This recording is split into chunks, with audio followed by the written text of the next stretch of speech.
She gave up everything to save the man she loved, her money, her dreams, even her future. But when he finally found success, he told her she wasn't good enough for him. Until life humbled him in the most unexpected way. Ada sat by the window of her small, quiet apartment in Abeokuta, grading papers with a soft smile. Life wasn't perfect, but she found joy in her job as a teacher and in the quiet moments she shared with Tunde.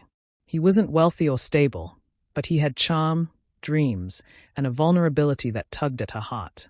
They met 2 years ago when he came to fix her faulty ceiling fan, and somehow, conversation turned into affection, and affection turned into love. But Tunde's reality was heavy. Years of failed business ventures had left him drowning in a sea of debt. Creditors called day and night, and eviction notices became routine. Still, Ada saw beyond the chaos. She saw potential. Everyone around her, including her older sister, warned her, "It's not your responsibility." But Ada, soft-hearted and loyal, held on to hope. "He just needs a chance," she whispered to herself, believing that love could fix what the world had broken in him. Ada began selling her belongings, starting with the gold bracelet her late mother had given her. It hurt, but the money it brought helped Tunde pay off one pressing creditor. From there, she took small loans from colleagues, promising to pay back soon. She even dipped into the savings she had set aside to open a small tutorial center, a dream she'd nurtured for years. But to her, Tunde's peace of mind was more important than any dream. Tunde didn't ask for most of it directly. He just sighed heavily, looked defeated, and spoke of how things used to be before it all crumbled. Ada filled in the gaps. She brought food to his apartment, paid his electricity bill, and offered words of encouragement like lifelines. She told herself this was what love looked like, sacrifice. In her heart, she believed he would remember these days when things turned around. What they were building wasn't just a relationship, it was a partnership. Or so she thought. The murmurs started quietly, a side comment from a neighbor, a sarcastic joke from a friend, even her pastor's subtle warnings during counseling sessions. A man must carry his own weight, they said. But Ada, blinded by her love and loyalty, brushed them off. She believed that standing by Tunde during his lowest moment would make their bond unbreakable. Her heart clung to the version of him that smiled at her like she was his entire world. Her older sister, Neka, wasn't so gentle. "Ada, open your eyes. He's using you," she snapped one evening after discovering Ada had sold her laptop to pay Tunde's outstanding rent. But Ada pushed back. "It's not about the money. I believe in him." Her words sounded noble, but even as she said them, there was a small crack in her voice, a flicker of fear she wasn't ready to face.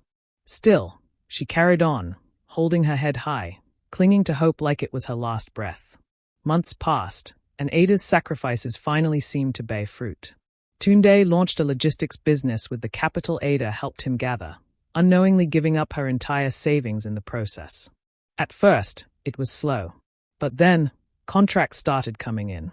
His confidence returned, and so did the sparkle in his eyes. For the first time in years, he began to smile without a trace of worry behind it. Ada was thrilled. She told her friends, "I knew he just needed someone to believe in him." She beamed with pride as Tunde spoke of hiring staff, getting an office, and planning for the future. He even promised to take her on a proper vacation once the business stabilized. Ada felt validated, like her loyalty had finally paid off. She imagined wedding bells, a shared apartment, and possibly a family. She didn't know that while she was dreaming of forever, Tunde had already started changing, and not in the way she hoped. Tunde's success came swiftly. Within 6 months, he moved into a bigger apartment in Lekki, hired staff, and started dressing in designer clothes. Ada was happy for him, at first. But the calls became fewer. The visits, shorter. The man who once clung to her kindness now answered her texts with one-word replies and sighed whenever she spoke of the future. When she suggested they look for a new place together, he smiled and said, "Let's not rush things." The shift was subtle at first, a forgotten dinner date, an unanswered call. But soon, it became undeniable. Tunde had changed. He no longer needed Ada, and he made little effort to hide it. She tried to talk to him one night, her voice shaky with worry. "Tunde, what's happening to us?" He looked at her and replied with a coldness that stabbed her heart. You're just not the kind of woman I see myself with now. Just like that, everything she'd given, her money, her time, her dreams, began to feel like a cruel mistake. Ada sat on the edge of her bed, phone still in her hand, staring at the message Tunde had sent hours earlier. I think it's best we go our separate ways. No explanation. No apology. Just a clean break like she had meant nothing. She dialed his number repeatedly, but each call went unanswered. When she finally went to his new office the next day, she was told he was in a meeting, a lie she could see right through. That evening, Ada walked home slowly, her heart heavy, her steps hollow. She couldn't believe it. After everything, the loans, the shame, the sacrifice, he discarded her like an old coat. Friends who once admired her commitment now offered only pity. Her bank account was nearly empty, her body worn from stress, and her heart shattered beyond words. Yet somehow, even in her pain, she whispered, I'll rise again. He hasn't seen the last of me.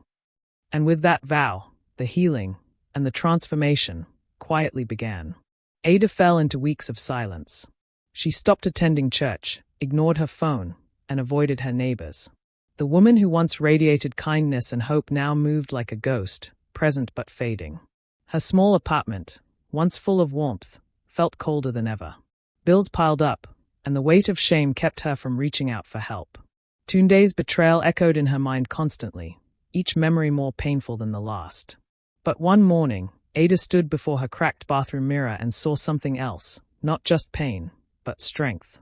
She remembered the dream she once had, to start a school that would shape lives. It had been buried under years of sacrifice, but it was still alive, faint but stubborn. With trembling hands and a shaky heart, she pulled out an old notebook filled with lesson plans and business ideas. If I could rebuild him, she whispered, then I can rebuild myself. It was the first time in a long while that hope dared to speak again. Ada began to move with quiet determination. She returned to teaching part-time at a small private school to stay afloat while sketching out a plan for her own. The passion she once poured into Tunde now flowed into her notebooks, meetings, and late-night research. She applied for small business grants, visited local education boards, and reached out to former colleagues. Doors didn't open easily, some even slammed shut, but she kept knocking. Bit by bit, Ada found her footing. A former student's parent offered her a space behind a church for a modest rent. She took it, repainted the walls herself, and named it Hope Spring Learning Center. It started with just 7 pupils, a blackboard, and 2 desks, but it was hers. Her dream. Her story now belonged to her, not to Tunde or to the pain he caused. And with every lesson she taught, every child she mentored, Ada stitched together the pieces of her broken heart and emerged stronger than ever before. Word about Hope Spring Learning Center began to spread. Parents were drawn not just by Ada's teaching skills, but by her genuine passion for children. She taught with empathy, discipline, and heart, qualities many schools lacked. Within a year, her little classroom had grown into 3. She hired 2 assistant teachers, bought new desks, and even secured a small grant from a local NGO that supported women in education. As the school expanded, so did Ada's confidence. The woman who once wept in silence was now hosting community workshops and inspiring young girls to dream bigger. People began to take notice, including those who once looked down on her. She was invited to speak on a local radio station about women empowerment and resilience. Her story wasn't just about pain anymore. It was about purpose. Though scars remained, Ada wore them with pride, proof that she had survived, grown, and transformed. And somewhere out there, a storm was quietly brewing in Tunde's world. Tunde's life, once glimmering with wealth and attention, began to unravel. The logistics contracts that fueled his success were tied to shady partners, and when an audit exposed their fraud, Tunde's name was dragged into the scandal.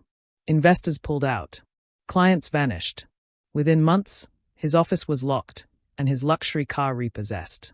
Worse still, the flashy woman he left Ada for disappeared overnight, along with his last 3 million Nigerian nairas. He tried to rebuild, but the humiliation followed him everywhere. Former friends avoided him, and his reputation was stained. The proud man who once dismissed Ada with a cruel smile now roamed the city looking for opportunities that no longer existed. At night, he stared at his phone, fighting the urge to call her. But pride, That same pride that led him away from her chained him in silence. For the first time, Tunde understood what it meant to truly be alone, and it terrified him. Ada sat in her now well-furnished office, reviewing applications for a new administrative assistant. Hope Spring had grown into a respected learning center, and expansion meant more hands were needed. Her assistant handed her a stack of printed CVs, and she flipped through them with practiced calm, until one name stopped her cold. Tunde Adedeo. Her heart skipped. Could it be? She stared at the CV, recognizing the email address and the bold tone in the cover letter. He had no idea he was applying to her school. For a moment, memories rushed in, the betrayal, the tears, the pain. But then, she smiled. Not with bitterness, but with quiet strength. Fate had brought things full circle, and this time, she was in control. Invite him for an interview, she said calmly. Let's see if he shows up. She leaned back in her chair, no longer the woman he broke, but the woman who rebuilt herself. Tunde arrived early for the interview, wearing a faded shirt and shoes that had clearly seen better days. His eyes darted nervously as he waited in the reception area, unaware of the surprise that awaited him.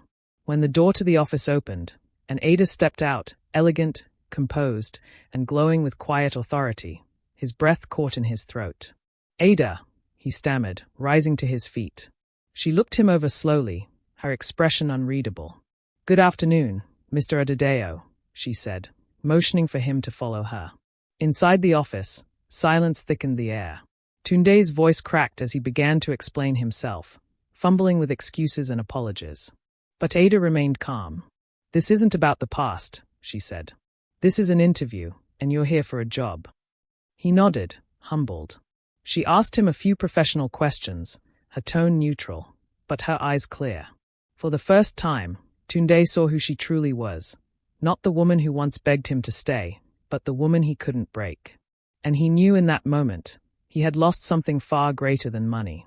Tunde left the interview with trembling hands and a heavy heart. He hadn't expected Ada to be so composed, so successful, so unbothered. A part of him had hoped she would lash out, give him a reason to feel like the victim. But instead, she showed nothing but professionalism, and that stung deeper than any insult ever could. Back in her office, Ada sat quietly, reflecting on the moment. She had looked him in the eyes and felt no more pain, only closure. She remembered all she had lost because of him, but more importantly, she saw how much she had gained after he left. The peace she now carried wasn't because life had suddenly become easy. It was because she had learned to let go. And for Ada, that was more powerful than revenge.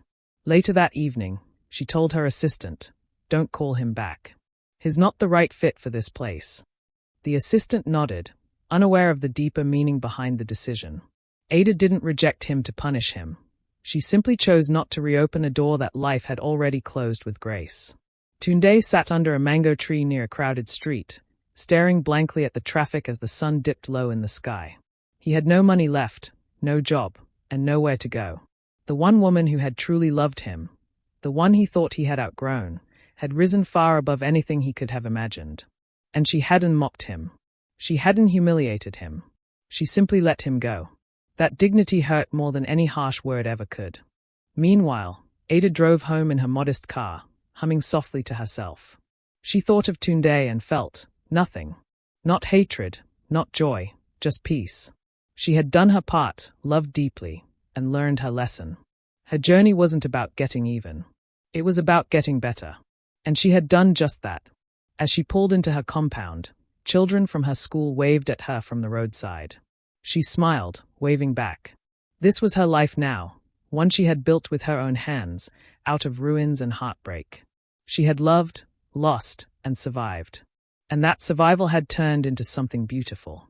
The grand opening of Hope Springs' new building was filled with laughter, music, and grateful parents. Ada stood at the front, cutting the ribbon with teary eyes and a proud smile. What started as a dream buried under betrayal had now become a beacon of hope for the entire community. Her story was no longer just about pain. It was about purpose, strength, and transformation. Later that evening, Ada sat alone in her office, the glow of the sunset pouring through the window. She opened her journal and wrote one final line. Sometimes, The heartbreak you thought would destroy you becomes the very thing that sets you free. She closed the book and looked around at everything she had built, not for revenge, but for redemption. And to everyone listening to her story today, Ada has just one message.